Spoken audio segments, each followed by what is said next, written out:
안녕하세요. TBS 기적의 TV 상담받고 대학가자 아나운서 정현주입니다. 안녕하세요. 조훈입니다. 네, 자 11월의 첫 시작입니다. 드디어 수능도 이제 일주일 앞으로 다가왔는데 남은 일주일 어떻게 컨디션을 유지하느냐가 우리 수험생들의 최선의 결과에 가장 큰 영향을 미치겠죠. 일단은 수능이 오전 8시 40분에 시작을 해서 언어, 수리, 외국어, 탐구 영역 순으로 진행이 되는데 우리 수험생들도 이 시간과 순서에 맞춰서 공부를 해주는 것이 도움이 된다고 합니다. 무엇보다도 일정한 생활 리듬 유지하시는 게 굉장히 중요하고요. 무리하게 갑자기 밤샘 공부를 하는 것은 별로 도움이 되지 않는다는 것 좀 유의하셨으면 좋겠습니다. 마지막으로 자신의 생활 리듬 규칙적으로 잘 가져가셨으면 좋겠고요. 네, 자 우리 지난 월요일부터 수능 마무리 영역별 특집을 진행드리고 있는데요. 자 어제에서 오늘입니다. 오늘은 7일의 기적 바로 최종 정리 사회탐구 영역을 주제로 사회탐구 영역의 마지막 공부법을 알려드리고 있습니다. 자 우리 수험생 여러분 끝까지 놓치지 마시고 함께 하셔서 알찬 정보 챙겨가시길 바랍니다. 네, 자 사회탐구 영역의 최고의 전문가 두 분 오늘 모셨는데요. 먼저 뛰어난 강의와 미모로 수험생들을 사회탐구 속으로 푹 빠지게 만드는 선생님이십니다. 사회탐구의 카리스마 이지영 선생님 모셨습니다. 안녕하세요. 반갑습니다. 여러분의 따뜻한 멘토, 사회탐구의 카리스마 이지영 선생님입니다. 네, 자 또 한 분의 사회탐구 영역의 전문가죠. 바로 한국사의 깊은 의미는 물론 학생의 꿈을 이루는 강의로 우리 유명하신 분입니다. 종횡무진 한국사 박영규 선생님 모셨습니다. 안녕하세요. 안녕하세요. 박영규 인사드립니다. 지금까지 정말 수고 많으셨고요. 마지막까지 힘냅시다. 네. 자, 오늘은 7일의 기적, 최종 정리 사회탐구 영역 준비가 돼 있는데요. 저희 TBS 기적의 TV 상담받고 대학가자, 케이블 TV, 그리고 지상파 DMB, 또 CJ 헬로비전 등 다양한 방법을 통해서 시청을 하실 수가 있으니까 수험생 여러분들 언제 어디서나 좀 긴장 늦추면서 저희 방송과 함께 하시면서 마무리 공부 잘 하실 수 있었으면 좋겠습니다. 자, 그럼 TBS 기적의 TV 상담받고 대학가자, 먼저 이지영 선생님의 7일 안에 1등급 올리는 최종 비법 함께 하겠습니다. 뉴스, 생활 정보가 가득한 TBS TV. TBS TV는 케이블 TV와 IPTV, 지상파 DMB TV, TBS 교통정보 앱 외에도 서울 지하철 객실내 TV나 PDP TV, 또 인터넷을 통해서도 만날 수 있습니다. 기분 좋은 방송 TBS TV를 지금 바로 경험하세요.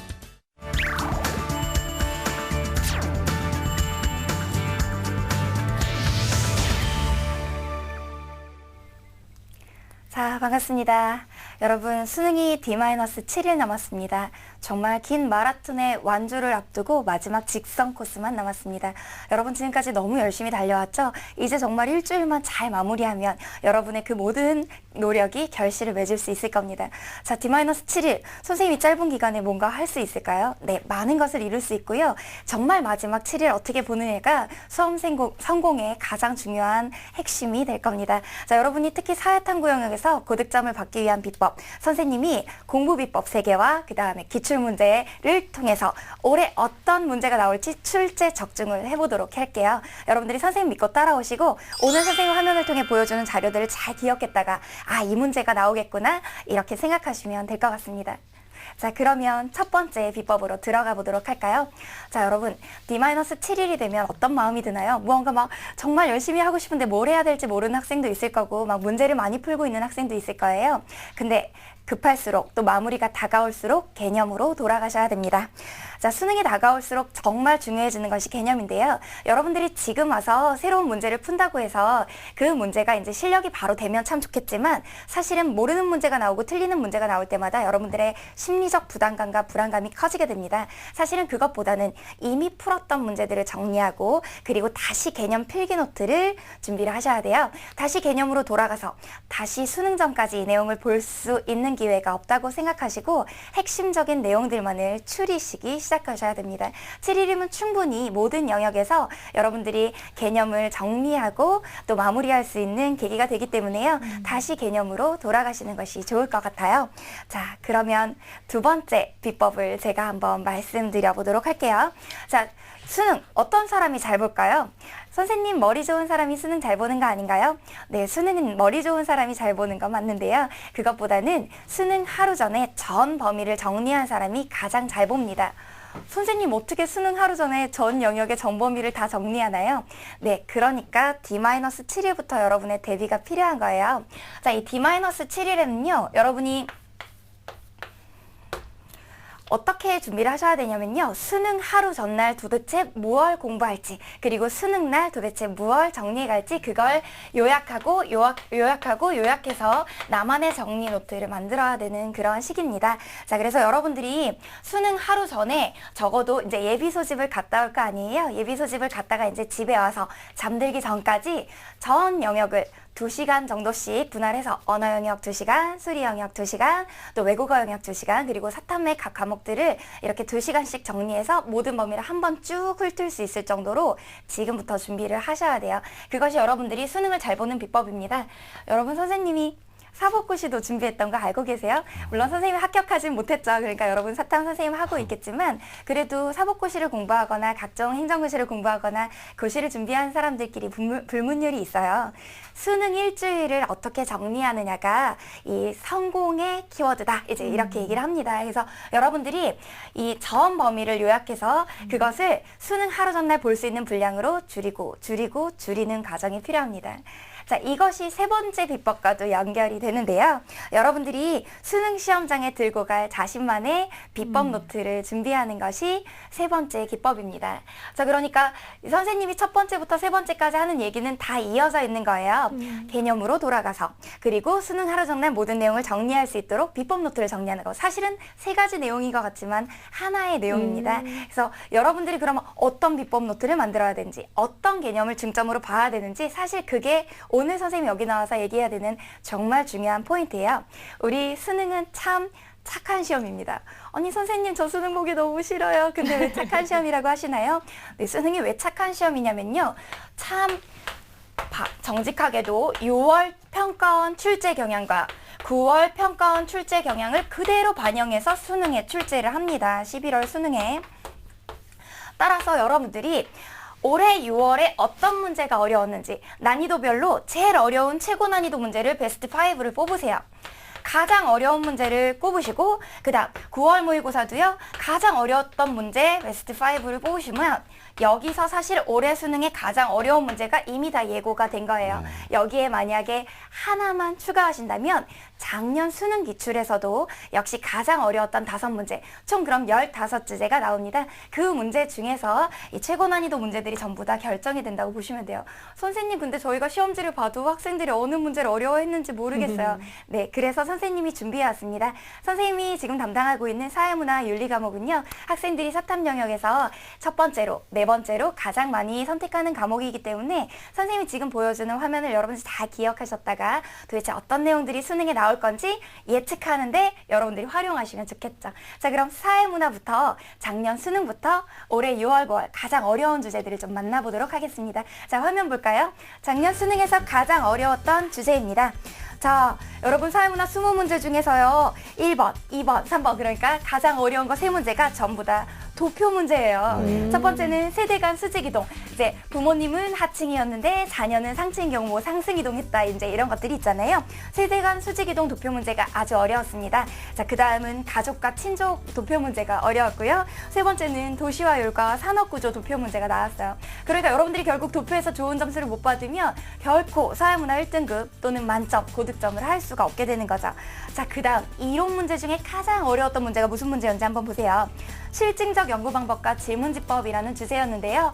사회문화 현상의 연구 방법과 자료 수집 방법이 작년 수능에서 도표 문제를 제외하고 이론 문제 중에 가장 어려웠어요. 근데 여러분 이 주제는 잘 기억하셔야 되는 게 올해 6월에 이게 도표 문제를 제치고 제일 어려운 문제로 나왔어요. 그럼 올해 수능에 또 나옵니다. 자, 그럼 5번째 어려운 문제가 이제 기능론과 갈등론, 고전적인 주제죠. 뭐 기능론과 갈등론에서 여러분들이 기본적인 개념을 정리해 두고 계시면 돼요. 자, 그럼 이제 올해 6월 모의고사에 가장 어려웠던 문제 5문제 보도록 할까요?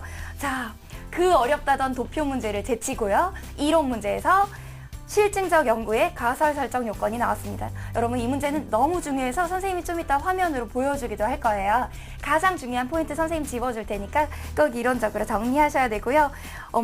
올해도요 6월 모의고사에 역시 도표 문제가 어렵게 나왔어요. 근데 여러분 방금 앞화면 기억할지 모르겠지만 작년 수능 20번 도표랑 올해 6월 모의고사 20번 도표가 제일 어렵죠. 근데 이때는요 여러분이 언어 영역, 수리 영역, 외국어 영역 다 보고 나서 사탐의 마지막 과목이에요. 사회문화가 11번째 시험지에 들어있어요. 그중 20번 문제에 도표 문제 5분짜리 문제가 나와요. 정말 어렵겠죠. 체력 관리 잘 하셔야 돼요. 이걸 보면서 여러분이 느끼셔야 돼요. 자, 그 다음 올해 지휘와 역할, 사회화 기관 나왔고요. 사회문화 현상을 보는 관점, 기능론. 작년 수능 5번째 어려운 문제가 올해도 4번째로 어려운 문제로 나왔네요. 그리고 사회 집단 문제 나왔습니다. 자, 마지막으로 9월 모의고사 선생님 또 찝어줄게요. 여러분 다 적으면서 따라오셔야 돼요. 9월 모의고사에서 가장 어려운 문제는요, 다음과 같습니다. 도표 문제가 다시 1위로 올라왔죠. 부부가구 2세대 가중 가족 관련 도표. 참 재밌어요. 작년 수능에서 2번째로 어려웠던 주제가 가족 관련 도표 문제였는데 올해 9월에서 가장 어려운 문제가 가족 관련 도표 문제예요. 또 나올 겁니다. 자, 그 다음에 사회 문제를 보는 이론, 사회복지제도, 그 다음 상징적 상호작용론, 자, 문화의 변동과 문화개혁, 이런 주제들이 어렵게 출제되었네요. 자, 여러분 선생님이 지금 6월, 9월 여기다 작년 수능까지 가장 어렵게 나왔던 5주제를 다 정리해줬잖아요. 자, 여러분들이 이걸 그냥 필기만 해놓지 마시고 꼭 기억하셔야 되는 내용들 선생님이 지금 짚어주도록 하겠습니다. 선생님 쪽집게 감사합니다. 선생님 믿고 이 내용만 마지막으로 마무리를 잘 하시면 돼요. 15주제 중에서 반드시 나오는데요. 선생님 지금 화면 보면서 얘기했던 것처럼 뭐는 반드시 나올 거냐면 도표는 반드시 나올 거예요. 근데 도표가 나오는 주제들이 또 여러 개가 있어요. 어떤 주제들이 나오냐면 세대 간 이동 문제도 있고 가족과 친족 문제도 있고 복지제도 문제도 있고 정보화 문제도 있어요. 그중에 올해 출제 가능성이 가장 높은 문제는요, 올해 6월과 9월에 예고한 도표예요. 그게 세대 간 이동 문제죠. 선생님이 여러분한테 지금 물어보는 걸 한번 대답을 해보세요. 여러분들이 이 내용을 잘 대답하셔야 세대 간 이동 문제, 도표 문제 안 틀릴 수 있어요. 작년 수능과 올해 6월에 공통적인 아이디어가 뭐였냐면요, 바로 이거였어요. 쉽게 여러분한테 퀴즈를 내볼게요. 자, 1970년에요. A지역에서 상류층, 중류층, 하류층 중에서요. 여러분도 한번 퀴즈 풀어보세요. 각각 100명, 200명, 100명을 선정하였습니다. 그리고 물어봤어요. 자, 선정된 100명, 200명, 100명 중에서 부모 계층과 자신의 계층이 일치하는 사람 손들어 보세요 라고 했어요. 그랬더니 상류층 100명 중에서 85명이 손을 들었습니다. 자, 그러면요 여러분, 손을 들지 못한 15명은요 세대 간 상승 이동한 걸까요? 세대 간 하강 이동한 걸까요? 학생들이 거의 대부분 뭐라고 대답하냐면요, 이렇게 대답해요. 선생님, 상류층 100명인데 85명만 일치하니까 이거 하강 이동이죠? 아니에요, 여러분. 잘 생각해 보세요. 현재 70년 상류층 100명을 뽑았어요. 그 중에 부모 계층과 일치하는 비율 손 들어보세요 했더니 85명이 손을 들었다고요? 15명 왜 손을 못 들었을까요? 부모님은 상층이 아니었는데 자기만 현재 상층에 100명에 선정된 거예요. 상승 이동한 거죠. 세대 간 상승 이동이에요. 거의 학생들 대부분 이걸 85명만 손 들었으니까 이건 하강 이동, 이렇게 풀어서 틀린단 말이에요. 이 아이디어만 기억하세요. 그 다음 2번째, 가족과 친족 도표 나올 거예요. 요거 하나만 기억하시면 돼요. 자, 여러분, 혼자 사는 가구 있잖아요. 독거 가구. 이 독거 가구는 핵가족일까요? 확대가족일까요? 가족이 아닐까요? 핵가족도 아니고 확대가족도 아니고 가족이 아닙니다. 가족이 아니에요. 그러니까 여러분들이 가족이라고 하는 것은 혼인과 혈연과 입양이라는 조건을 갖춰야 하는데요. 셋 중에 하나라도 갖춰야 되는데 혼자 결혼할 수 없죠. 혼자 자신을 입양할 수 없죠. 혼자 자기를 낳을 수 없잖아요. 1인 가구는 뭐가 아니다? 핵가족이 아니다. 이걸 묻는 문제가 올해 6월에 나왔습니다. 자, 그러니까 도표 그거 정리하시고요. 2번째는요. 선생님이 정말 강조하고 싶은 문제 화면 보고 설명해 주도록 할게요. 화면을 한번 봐볼까요? 자, 여러분 화면을 보시면요. 올해 6월에 가장 어려운 문제였어요. 그래서 제가 손을 들고 이렇게 물어봅니다. 검증이 가능한가? 검증할 필요성이 있는가? 변수간 관계 설정이 명확한가? 이 3가지의 질문을 해요. 그리고 선지가 나오는데 1번 선지만 다음 화면을 볼게요. 외모에 대한 자신감이 클수록 이성 친구가 많을 것이다. 자, 그리고 선생님 화면 한번 보세요. 학생들이 가장 많이 고른 함정선지였어요. 여러분 한번 생각해 보세요. 자신감. 외모에 대한 자신감이 검증 가능할까요? 검증 불가능할까요? 자, 선생님 왼손잡이인데 오른손으로 쓰는 글씨가 네. 자신감이라는 건 검증이 가능한 개념일까요? 검증이 불가능한 개념일까요? 우선 학생들이 물어봅니다. 선생님 검증이 뭐죠? 검증이라는 건 내 눈으로 볼 수 있고 귀로 들을 수 있고 손으로 만질 수 있는 거, 경험적으로 확인할 수 있는 걸 검증이라 그래요. 외모에 대한 자신감? 학생들은 거의 대부분 이렇게 생각해요. 선생님, 인간 내면의 심리의 문제인데 어떻게 그걸 검증해요? 꺼내서 막 심장을 볼 수도 없고 막 이렇게 대답해요. 그래서 학생들 거의 대부분 함정선지에 낚인 거죠. 학생들이 생각하기에 자신감은 검증이 불가능하다고 생각하기 때문에 1번이 잘못됐다고 해서 1번을 골랐어요. 근데 여러분, 외모에 대한 자신감은 검증이 가능합니다. 왜 검증이 가능할까요? 이 내용만 기억하시면 사회문화 올해 함정 피해 가실 수 있어요. 선생님 2개 찝어준 거예요. 왜 검증이 가능할지 한번 생각해 봅시다.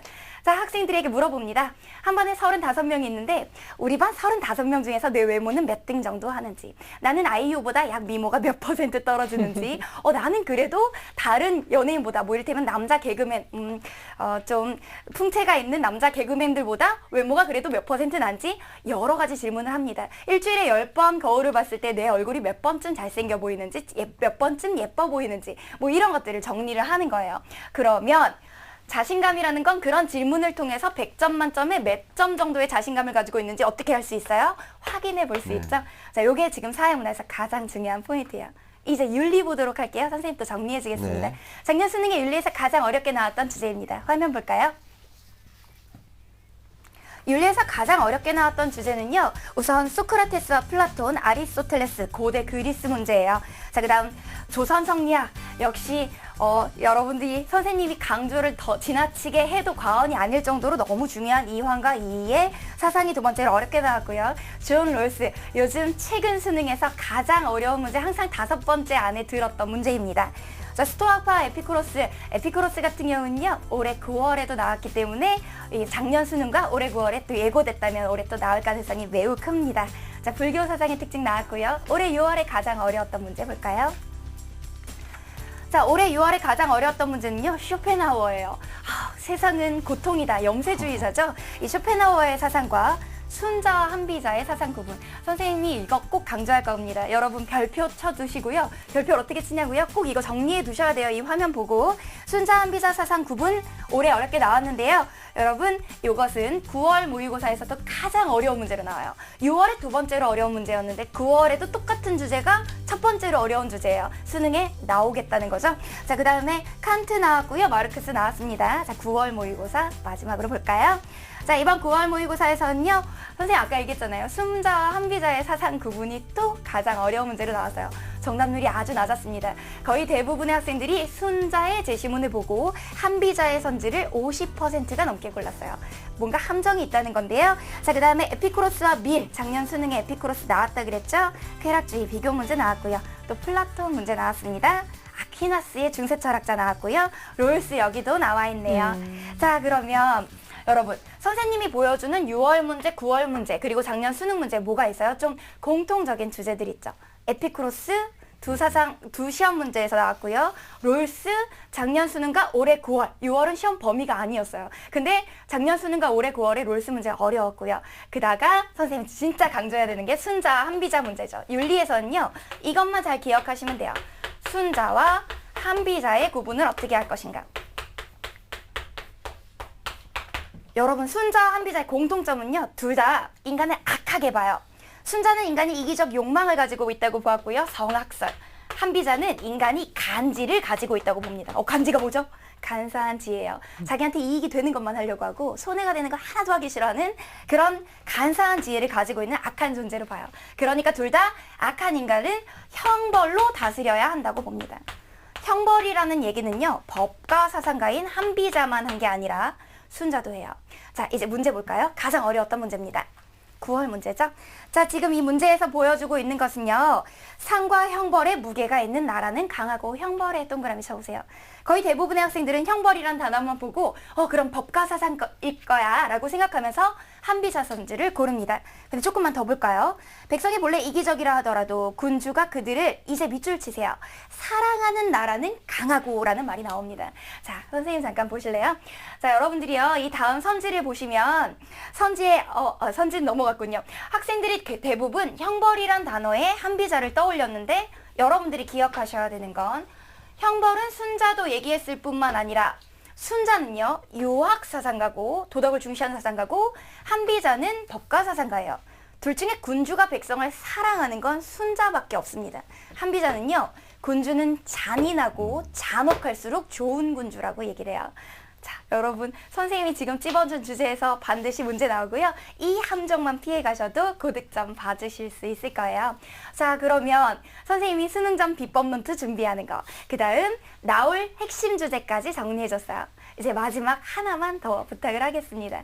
수능을 잘 보려면요, 사실은 여러분 체력 관리와 그리고 생활 리듬 관리, 그리고 여러분의 정신 건강 관리가 가장 중요합니다.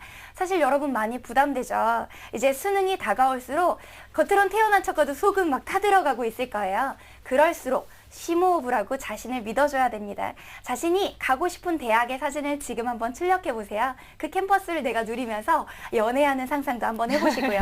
아주 기분 좋게 여러분들이 긍정적인 생각을 할수록 좋은 결과가 따라올 거예요. 여러분을 항상 응원하겠습니다. 선생님이 얘기한 문제 절대로 틀리지 마시고요. 화이팅입니다. 네, 감사합니다. 자, 이정 선생님께서 이 7일 동안 네. 어떻게 공부해야 될지 구체적으로 말씀을 해주셨고, 맞습니다. 그리고 수능에서 빠지기 쉬운 함정을 주제로 해서 말씀을 해주셨는데, 네. 오늘 시청하신 분들은 예, 대박 날 것입니다. 맞습니다. 자, 잠시 후에는 우리 박영규 선생님의 7일의 기적, 국사, 그리고 근현대사의 최종 정리가 기다리고 있는데요. 네. 자, 그 전에 바로 우리 이재용 선생님 말씀하신 내용 한번 되짚어 보도록 하겠습니다.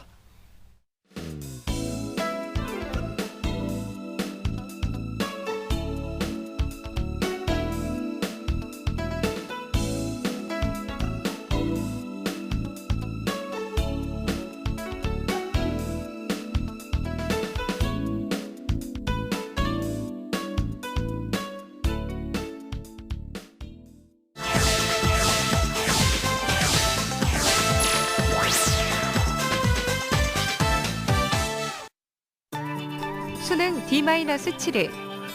긴장과 부담감이 커져만 가는 시기. 이제는 새로운 것보다 효율적으로 마무리하는 것이 중요하다는 오늘의 주인공. 네, 안녕하세요. 저는 단국대학교 체육교육과 박준입니다. 이제 정말 올해의 수능이 코앞으로 다가왔는데요. 지금 많이들 긴장되시고 떨리시죠? 제가 지금부터 어떻게 하면 사회탐구 영역을 효율적으로 준비할 수 있는지에 대해서 말씀드리도록 하겠습니다. 박준군의 사회탐구 영역 마무리 공부법, 지금 알려드립니다. 공부와 운동을 병행해야 했던 박준군. 사회탐구 영역을 짧은 시간에 효율적으로 공부하기 위해서 교육평가원이 출제한 문제만을 집중 공략해서 풀었다고 합니다. 수능이 일주일 남은 지금 이 시점에서는 무작정 많은 양의 문제를 풀기보다는 기출문제 위주로 풀어주신 것이 중요합니다. 그 중에서도 올해 6월, 9월 모의고사는 꼭 체크해 두셔야 되는데요. 수능은 교육과정 평가원이라는 기관에서 출제하는데 6월, 9월 모의고사 역시 평가원에서 출제하기 때문입니다. 그래서 6월, 9월 모의고사에 나왔던 문제가 비슷한 유형으로 수능에 나올 확률은 매우 높습니다. 여기 보시면 증가율이라는 표현이 사용이 됐는데요. 그동안에는 이런 표풀이 문제에서 증가율에 대해서 물어본 적이 없었어요. 그런데 그해 9월 모의평가에 나오자마자 그해 수능에 곧바로 증가율에 대해 묻는 문제가 출제된 것을 확인하실 수 있습니다. 이렇게 수능과 6월, 9월 모의고사는 연계될 확률이 매우 높기 때문에 꼭 체크해 두셔야 합니다. 문제풀이와 함께 오답 노트를 집중적으로 봤다는 박준군. 3번 이상 복습했음에도 불구하고 또 틀리면 문제지에 직접 해설을 적어보면서 그 문제를 완전히 자기 것으로 만들기 위해 노력했다고 합니다. 지금은 정리를 하는 시기입니다. 새로운 부분에서 점수를 얻는 것도 중요하지만 내가 받을 수 있는 점수를 지켜내는 것도 중요합니다. 보통 틀린 문제를 다시 틀리는 경우가 많은데요. 내가 약한 부분, 틀렸던 부분을 꼼꼼히 체크하셔서 내가 받을 수 있는 점수를 지켜내야 합니다. 수학능력 시험의 마지막 관문, 사회탐구 영역. 마지막 시험이기 때문에 몸도 지치고 정신적으로도 많이 힘든 시기인데요. 사회탐구 영역은 언수와의 힘겨운 사투를 끝내고 치르는 마지막 시험이기 때문에 정신적으로나 육체적으로나 많은 힘이 드는데요. 이때 점심시간이나 쉬는 시간을 잘 활용하셔서 바깥 공기도 쐬시고 단 것도 챙겨 드셔서 컨디션을 잘 유지하시는 것이 중요합니다. 박준군은 문제를 풀 때 자신만의 원칙이 있었다는데요. 바로 쉬운 문제를 먼저 푸는 것이었습니다. 어려운 자료 해석 문제보다 내용 문제를 먼저 풀었다는데요. 문제를 풀 때에는 쉬운 문제부터 먼저 풀고 자료 해석 같은 어려운 문제는 별표 치고 넘어가서 마지막에 푸는 것이 좋습니다. 괜히 어려운 문제에 집착하다가 내가 맞출 수 있는 쉬운 문제를 못 풀 수 있기 때문에 시간 관리를 위해서는 쉬운 문제를 먼저 푸는 것이 좋습니다. 사회탐구 마무리 공부법으로 1등급을 받아 단국대 체육교육과에 합격한 박준군. 지금 이 시점부터는 무작정 공부를 열심히 하는 것보다는 컨디션 조절을 잘 하는 것이 중요합니다. 너무 스트레스 받지 마시고요. 열심히 해온 자신을 믿고 마지막까지 마무리 잘 하셔서 좋은 결과 있기를 바라겠습니다. 박준군의 사회탐구 영역 마무리 공부법. 하나, 교육평가원이 출제한 문제로 복습하기. 둘, 6월과 9월 모의고사에서 새로운 유형의 문제 점검하기. 셋, 어려운 문제보다 쉬운 문제 먼저 풀기.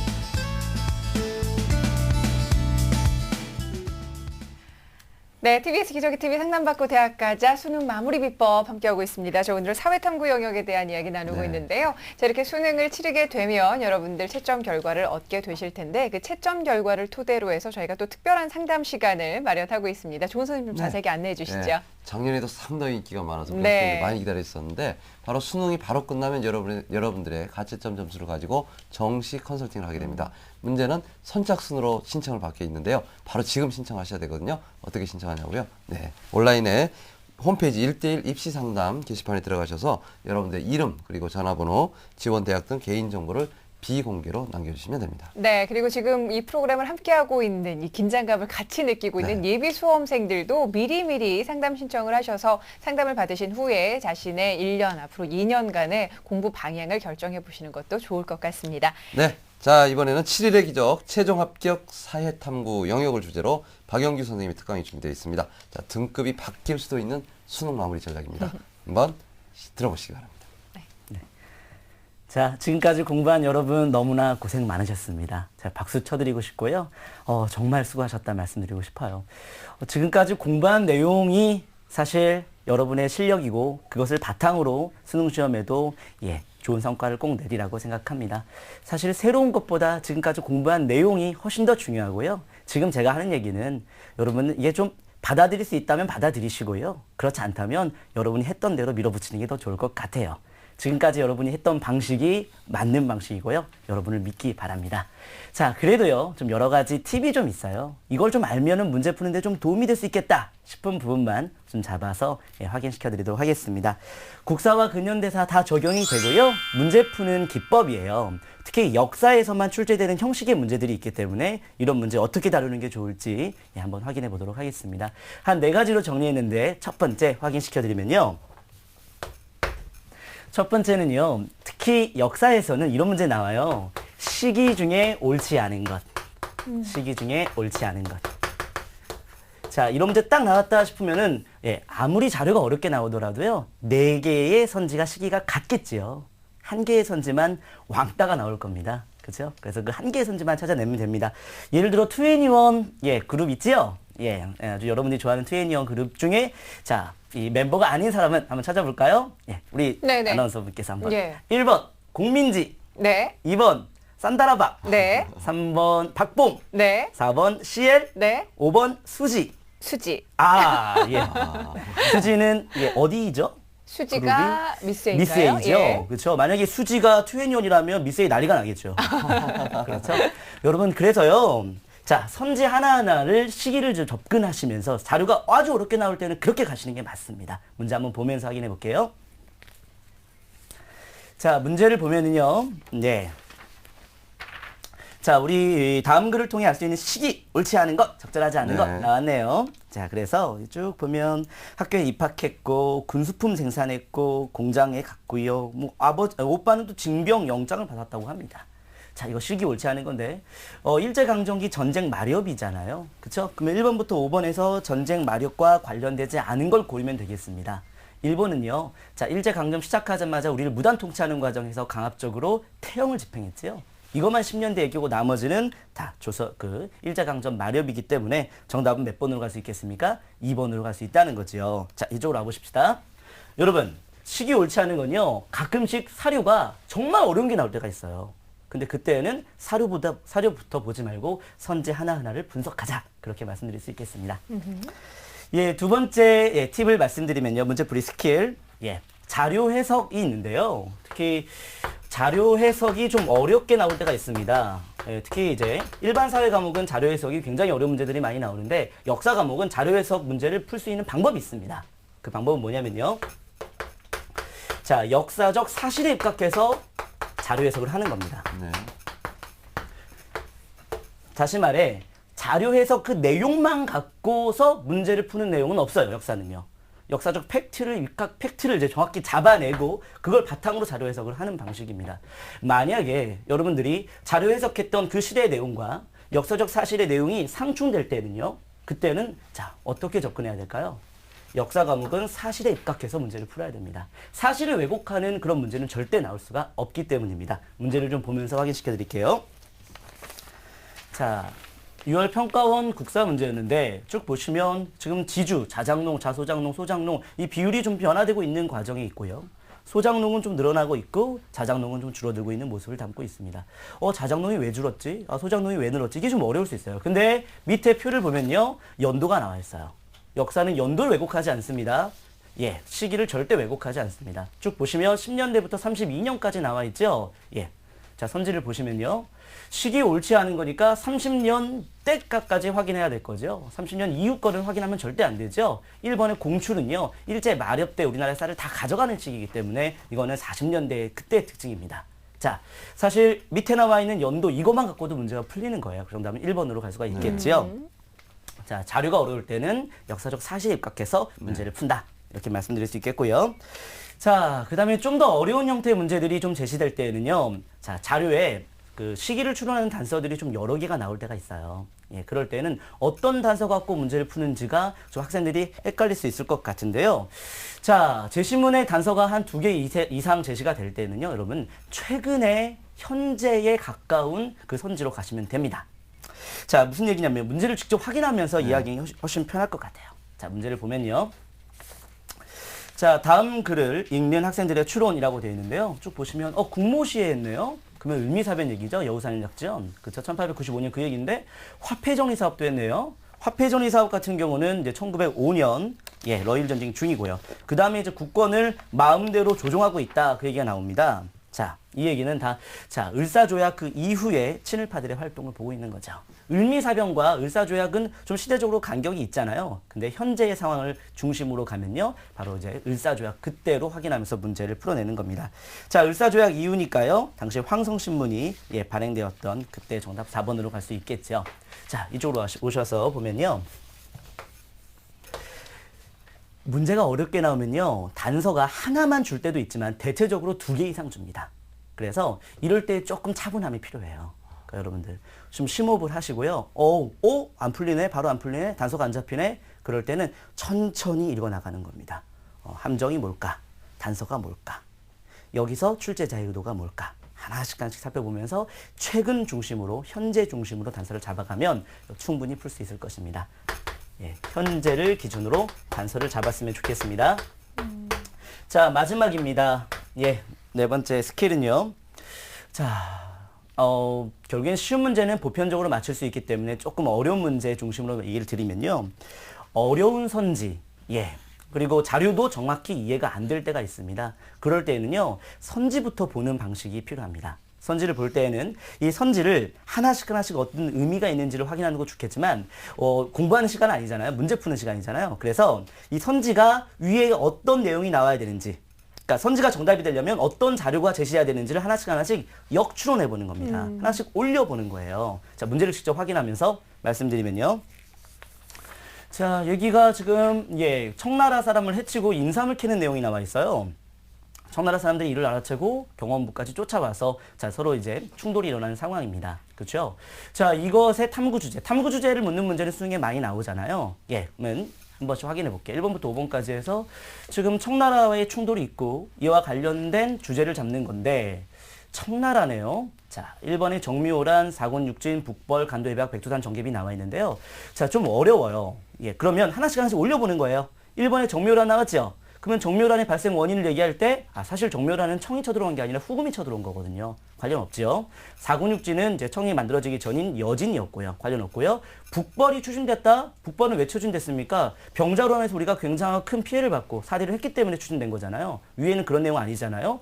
간도협약 이거는 우리가 맺은 게 아니라 청과 일본 사이에 맺은 거니까 관련 없죠. 백두산 정계비 사실 이게 청과의 국경 분쟁 때문에 결국에는 1712년 숙종 때 백두산 정계비가 세워지는 그 내용이 정답이 되는 겁니다. 그래서 선제 하나하나를 좀 어려울 때는 조금 심호흡하시고 이런 문제는 좀 마지막에 풀어도 괜찮습니다. 시간적 여유를 갖고 하나씩 올리면서 차분하게 답으로 골라가면요. 좀 어려운 문제도 여러분들은 정답을 고를 수 있을 거라 생각을 합니다. 네.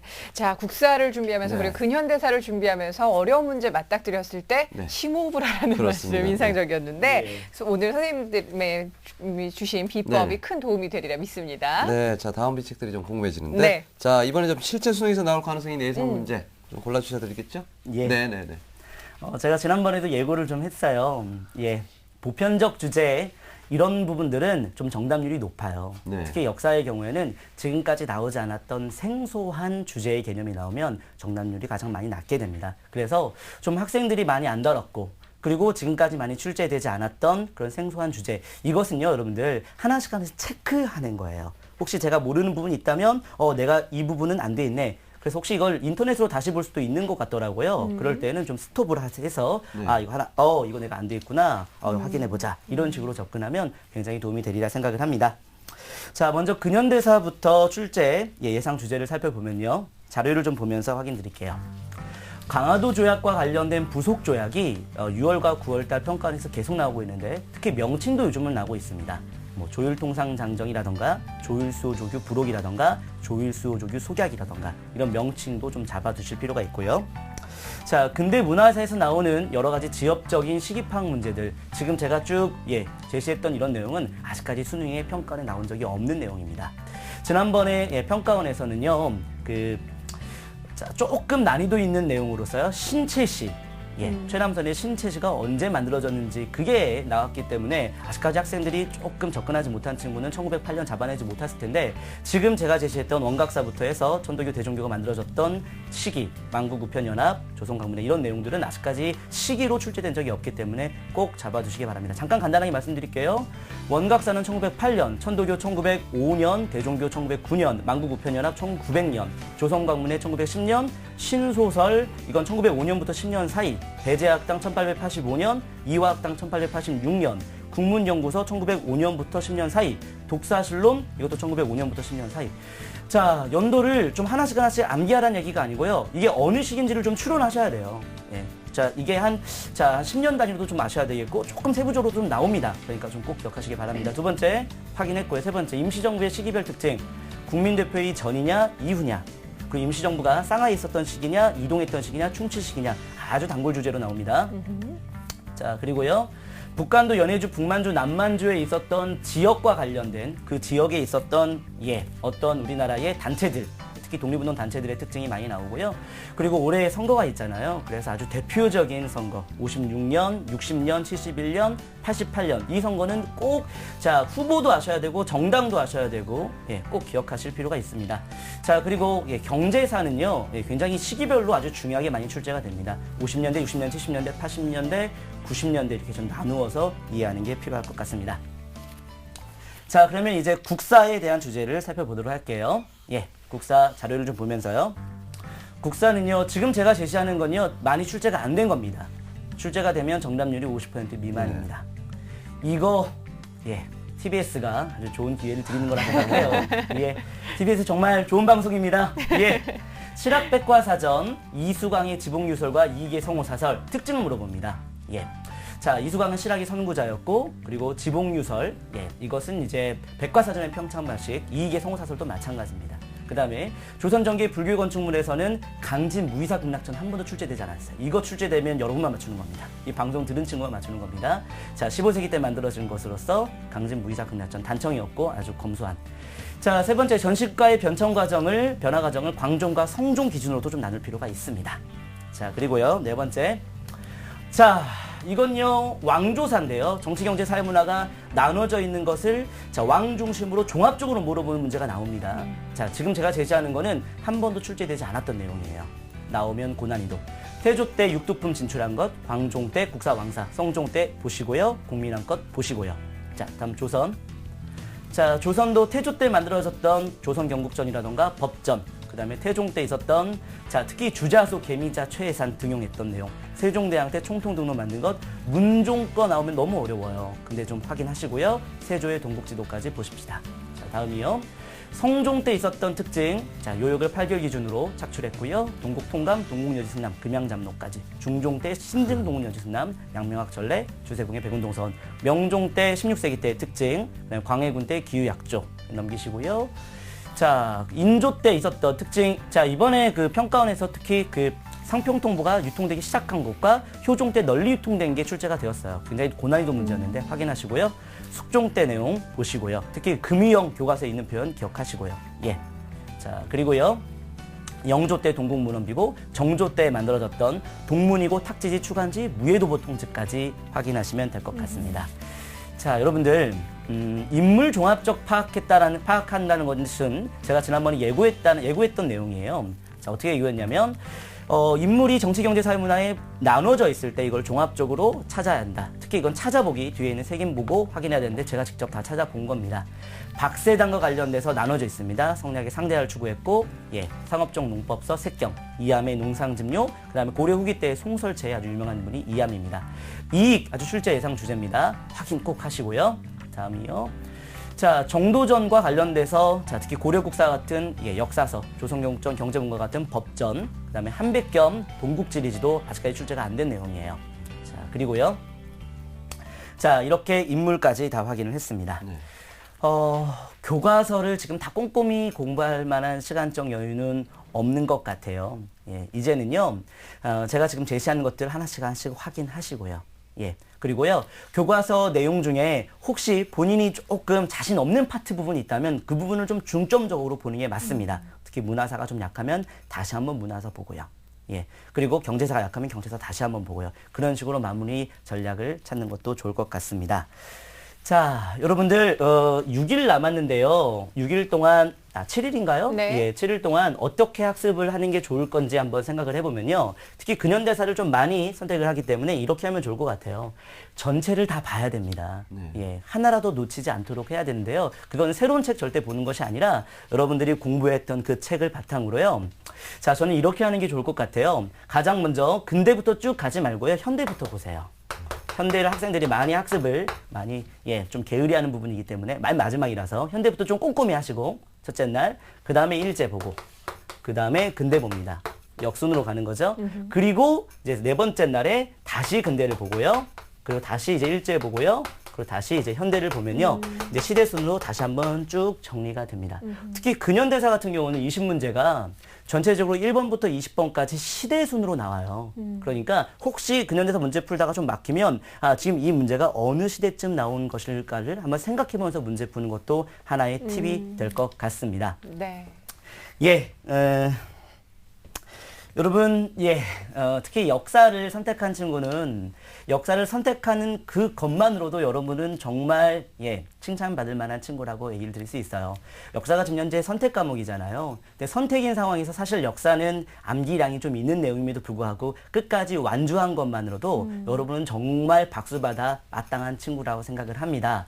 지금까지 공부한 내용을 차분하게, 예, 그리고 문제 풀 때는 좀 심호흡하면서 침착하게, 예, 그리고 선지 하나하나에 자, 출제자의 의도가 무엇인지 확인하면서 이렇게 진행하면요, 이렇게 문제 풀어가면요, 문제 푸는 과정에서도 여러분 10점이 올라갈 수 있습니다. 공부했던 내용 바탕으로 문제 풀 때 아주 참 침착하게 하나씩 접근하는 그 방식만으로도 충분히 10점 올라갈 수 있으니까 문제 풀 때의 집중력, 사고력, 그리고 놀라운 문제 푸는 해결 능력, 이런 것들이 여러분에게 있었으면 좋겠습니다.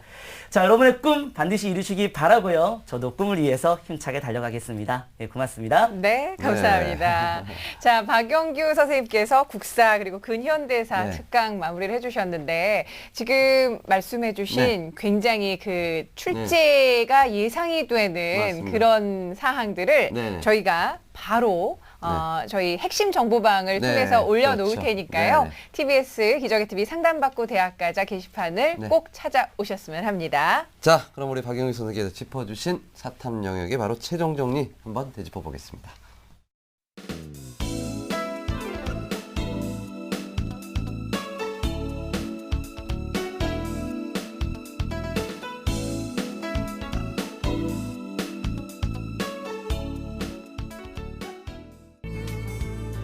매일 수능 시험에 대한 불안감과 긴장감에 힘들어하는 자식들을 보며 더 애가 타는 분들, 바로 우리 부모님들인데요.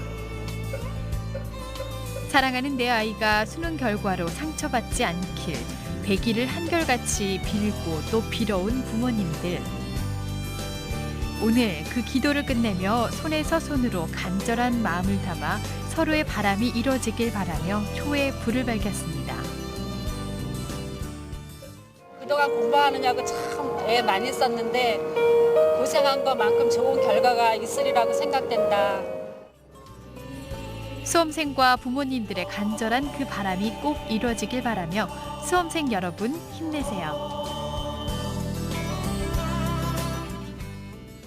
네, 우리 수험생뿐만 아니라 수험생을 응원하는 주변의 가족들, 그리고 선생님들, 그리고 저희 TBS가 있습니다. 여러분들 힘내시고 나머지 7일간 정말 마무리 공부 잘하셨으면 좋겠는데요. 자, 오늘 사회탐구 영역 특강 함께해 주신 선생님 감사합니다. 이지영 선생님 그리고 박영규 선생님과 함께한 시간이었습니다. 고맙습니다. 감사합니다. 네, 자 결전의 날이 가까워지고 있습니다. 조바심이 나겠지만 네. 오히려 그동안 노력한 걸 보여줄 날이 오는구나 하는 즐거운 마음으로 좀 받아들였으면 좋겠고요. 자, 오늘 선생님께서 해준 바로 이 학습 비법, 마지막 학습 비법만 네. 잘 따라해도 한 등급을 올릴 수 있을 것 같습니다. 아, 좋습니다. 네. 한 개 등급이 얼마입니까? 맞습니다. 자, 네. 그리고 저희는 좀 아쉬운 소식을 전해드려야 될 것 같은데요. 저희 TBS 기적의 TV 상담받고 대학가자의 든든한 전문가셨던 조은 선생님께서 개인적인 사정으로 인해서 오늘까지만 저희 TBS 기적의 TV 상담받고 대학가자를 함께 하시게 되셨어요. 저희는 좀 천군 만마를 잃은 듯한 그런 네네. 느낌인데 네. 우리 수험생들께 그리고 네. 시청자들께 한 말씀 좀 해주시죠. 네. 예. 오늘 보니까 364회인 것 같아요. 아, 예, 네. 딱 1년, 방송 횟수로 1년을 했는데 네네. 그동안 이렇게 도와주신 우리 출연자 그리고 진행하시는 우리 정현자 예. 그리고 스태프들 모든 분들에게 정말 감사드리고요. 특히 이 기적의 TV 상담받고 대학가자 아주 우리나라 입시 상담 프로그램에서 우뚝 선 프로그램. 네. 잘하셨습니다.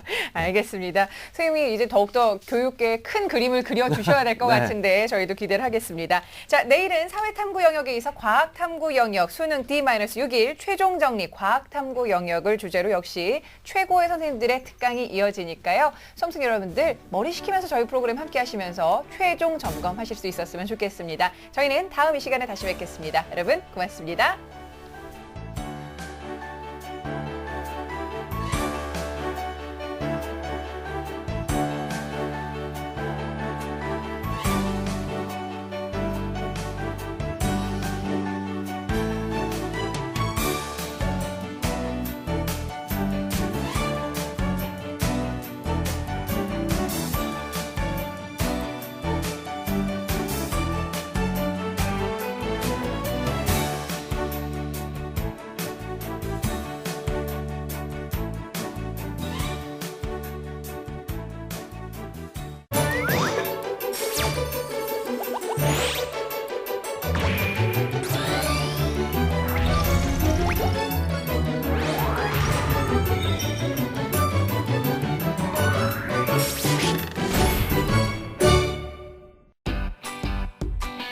Next.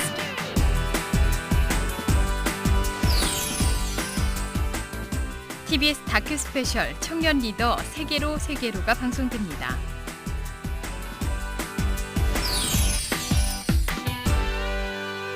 TBS. TBS TV를 더 스마트하게 즐길 수 있는 방법. 스마트폰과 태블릿 PC에서 TBS 교통정보 애플리케이션을 사용해보세요. TBS TV. 유익한 생활 정보와 수도권 이슈가 가득한 TBS TV를 언제 어디에서든지 실시간으로 보고 즐길 수 있습니다. TBS FM과 TBS EFM도 이제 라디오뿐만 아닌 교통정보 앱에서도 들을 수 있습니다. 뉴스와 생활을 클릭하면 현재 위치에서의 생활 정보와 분류별 생활 정보는 물론이고 최신 뉴스도 확인할 수 있습니다. 꽉 막힌 도로 위에서 답답할 땐 교통정보를 이용해보세요. 서울과 수도권의 실시간 교통정보를 한눈에 확인하실 수 있습니다. 잉글리시닷컴에서는 TBS 영어 FM의 대본과 방송을 무료로 볼 수 있습니다. 생활정보 채널 TBS에 여러분의 목소리를 전달하고 싶으시다고요? 참여하기 버튼을 누르면 전화와 문자, 트위터를 통해서 TBS 제작진과 실시간 참여 및 소통할 수 있다는 점도 꼭 기억해 두세요. TBS 교통정보 앱은 아이폰 앱스토어와 안드로이드 마켓, T스토어에서 누구나 무료로 다운받을 수 있습니다. 스마트한 생활의 시작. TBS 교통정보 앱을 지금 바로 만나보세요. 대한민국에서 여성 장애인으로 살아가는 건 어떤 일일까요? 직장을 구하는 것도 어렵고 결혼을 하고 출산하는 게 특별한 일이 되기도 합니다. 극단 춤추는 허리는 이런 여성 장애인의 삶과 고민을 10년째 무대에 올리고 있는데요. 장애 여성 본인의 문제를 스스로 드러내서 관객들과 소통하는 자리를 만들고 있습니다. 저희가 얘기하고 싶은 무대 위에서 전달하는 주제의식에 많이 공감해 주시고 또 의견도 얘기해 주시고 이런 관객층들이 많이 늘어나고 있는 것 같아요. 그건 이제 관객분들이 이제 장애를 가진 좀 다른 몸을 가진 다른 생각을 가진 사람들의 공연을 볼 준비가 이제 되어 있지 않나. 관객들이 자신의 얘기에 귀 기울이며 함께 공감할 때 이들은 가장 행복하다고 이야기합니다. 재밌어요. 경기 같이 얘기하는 자리인 것 같으면 저는 관객을 보면 되게 기분이 좋아져요. 장애와 비장애를 넘어 서로 소통하는 일. 더불어 사는 사회를 위해 우리 모두가 해야 할 일입니다. TBS 무지개 캠페인 7가지 색깔이 모여 무지개를 만듭니다. 매일 아침 출근길을 책임지는 아침 햇살이 더욱 강화된 수도권 정보로 찾아왔습니다.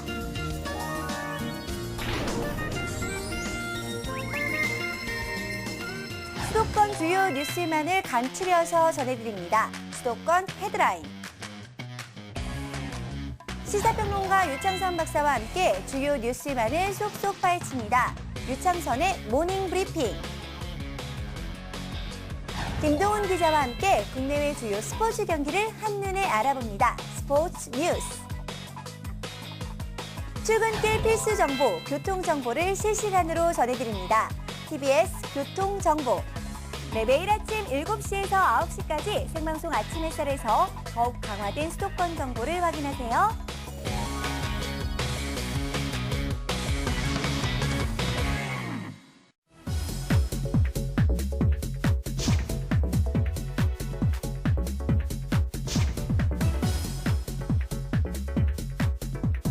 결심한 사람 목조류가 하는 큰 오이로 숭례문에 강으로 돌아오는 폐기 자전거 도로가 너무 가까워.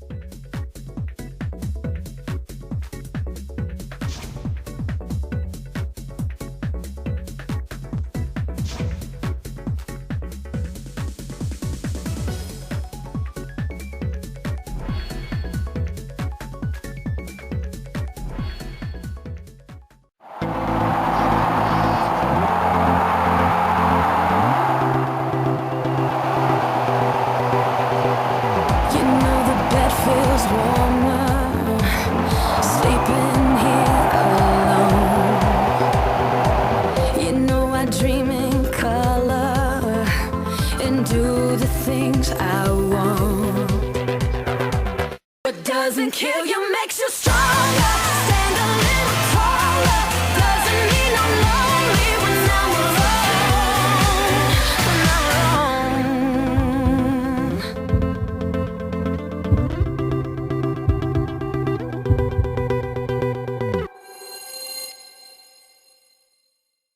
퇴근길 신개념 뉴스 생방송 이브닝 와이드.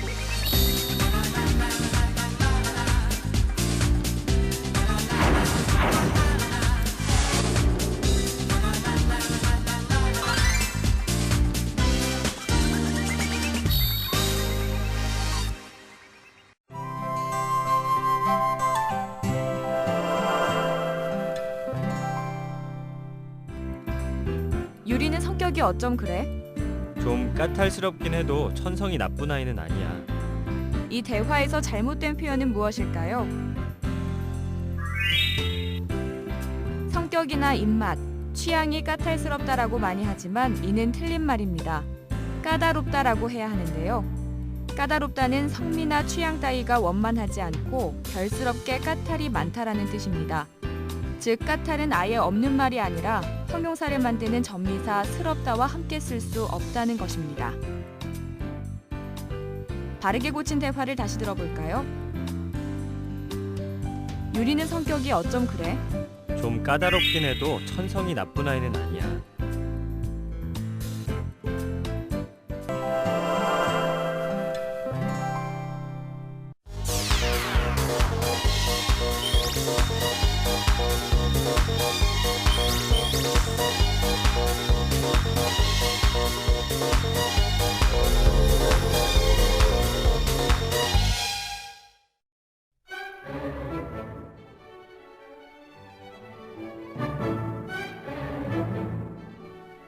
서울 시민의 문화생활을 책임지고 있는 서울시립교향악단.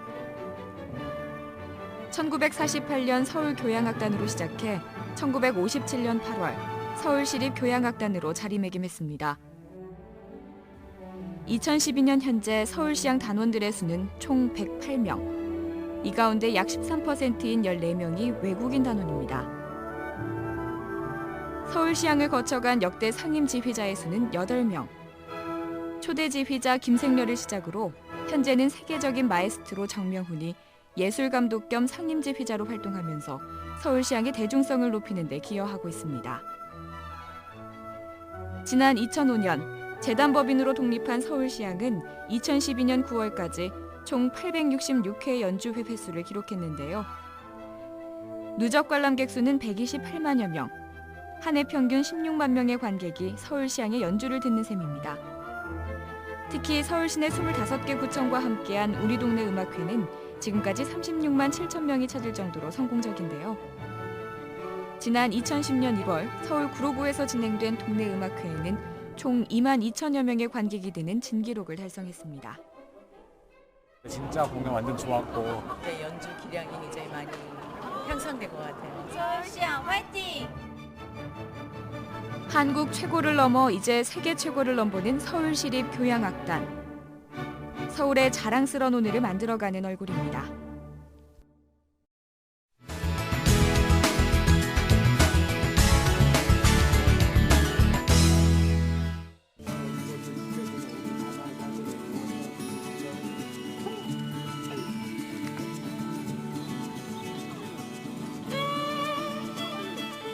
성곽을 지키려는 이곳 남한산성을 지키는 수호청 군사들의 무예를 시험하는 남한시대와 그리고 이제 수호청 군대들의 신병을 뽑아 새롭게 군사훈련을 시키는 그런 프로그램이 되겠습니다. 저희 무예를 일반 시민들에게 보여주는 게 좋고요. 일반 시민들이 직접 참여하시는 그런 프로그램이 가장 좋은 것 같습니다.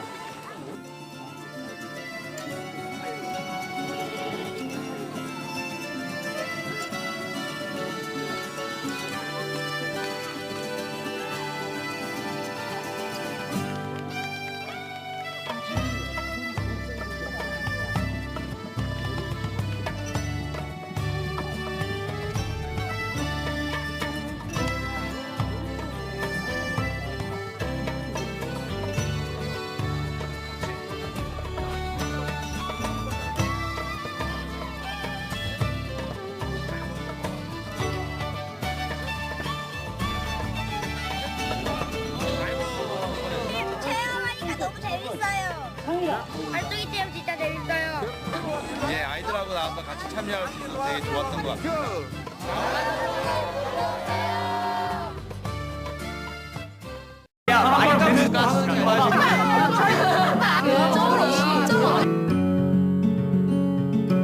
그 애가 그러니까 그게 뭐냐면 다리가 진짜